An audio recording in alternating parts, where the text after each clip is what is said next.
ప్రతిరోజు యోగా చేయటంతో సంపూర్ణ ఆరోగ్యం సాధ్యమవుతుందని మాజీ గవర్నర్ బండారు దత్తాత్రేయ అన్నారు. నాచారం ఢిల్లీ పబ్లిక్ స్కూల్లో తెలంగాణ యోగాసన క్రీడా సంఘం ఆధ్వర్యంలో నిర్వహించిన యోగాసన జోనల్ లీగ్లో ఆయన ముఖ్య అతిథిగా హాజరయ్యారు. యోగా అనేది అతి ప్రాచీనమైందని, దీనిని ప్రతి ఒక్కరూ ఆచరించాలని సూచించారు. యోగాకు కేంద్ర ప్రభుత్వం అధికారిక ప్రాధాన్యత ఇస్తుందన్నారు.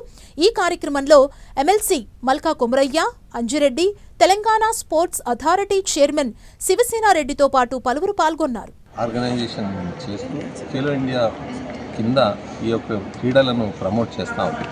ఈ ప్రమోషన్లో ముఖ్య ఉద్దేశం ఈరోజు జరిగినటువంటి ఈ క్రీడలో సౌత్ జోన్ 7 రాష్ట్రాలకు సంబంధించిన రాష్ట్రాలకు సంబంధించిన జూనియర్స్ గర్ల్స్కు ఏదైతే కాంపిటీషన్స్ జరుగుతూ ఉన్నాయో ఇందులో నుంచి టాలెంట్ సెర్చ్ చేసి అందులో మెడల్స్ ఎవరైతే సాధిస్తారో వాళ్ళకు ప్రైజ్ మనీ ఉంటుంది, వాళ్ళకు ఎడ్యుకేషన్లో అడ్మిషన్స్ ఉంటాయి, వాళ్ళకు ఫ్యూచర్లో ఎంప్లాయ్మెంట్లో అవకాశం ఉంటుంది.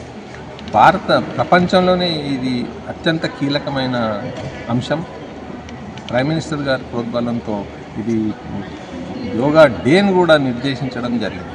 మనం అందరం నిజంగా 200 సంవత్సరాలు ఇతర దేశాల కింద పరిపాలించబడినా కూడా ఈనాడు మన యొక్క రైట్ను ప్రపంచ దేశాలన్నీ గుర్తిస్తూ ఉన్నాయి. యోగాను మనకంటే ఎక్కువగా పాశ్చాత్య దేశాలు పాటిస్తూ ఉన్నాయి. ఈరోజు 360 మంది క్రీడాకారులు పాల్గొంటూ ఉన్నారు. నిజంగా వాళ్ళంతా అదృష్టవంతులు. వాళ్ళ ఆరోగ్య రీత్యా పార్టిసిపేట్ అవుతూ ఉన్నారు. భవిష్యత్తులో క్రీడల్లో రాణిస్తే తప్పకుండా భారతదేశానికి కీర్తి ప్రతిష్టలు తీసుకొచ్చే అవకాశం ఉంది.